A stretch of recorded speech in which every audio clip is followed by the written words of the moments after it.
kay Venus Roar. Ano yung aso doon? Lalaki, bakla? Babae? Babae ba yun?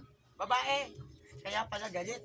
Ito for once and for all, gusto ko ipalam sa inyo guys, ang mga asong lalaki ay gustong-gusto si Venus Roar. Subalit kapag iyan ay bakla o babae, naku, ganito ay magalit. Palong-palo na naman nakuha nito, no? Ay, sorry guys. So, by the way, Venus Roar is just giving sweet positive good vibes at dito ako dumadaan. Where exactly? Tinanong ko kay Warren Saknanas, nasaan ang ring light ko?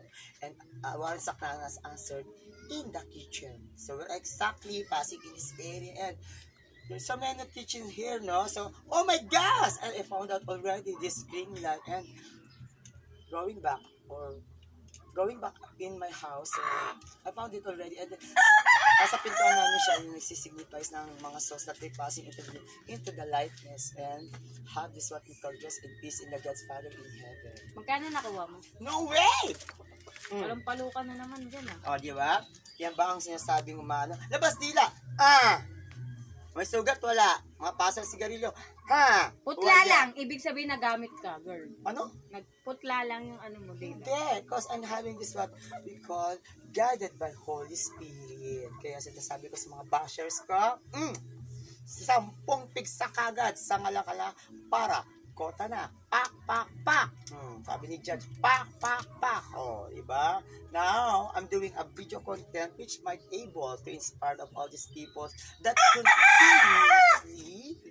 continually viewing or what we call this, watching all my videos or my Facebook reels. And don't forget, for all those incoming, what we call this, for all those incoming followers, please be follow now. Just tap the follow button and you will be updated for some incoming video content that you may able to inspire, empowering, and have this knowledge. So, bye-bye for now and keep me supporting on my new YouTube channel, Venus Roar Vlog. Sa kanyang vlog, dalawang mukha ng tao, isang malungkot sa kaliwa at isang masaya sa kanan. Alin ka doon na nabubuhay sa ngayon? And that would be all. Thank you so much.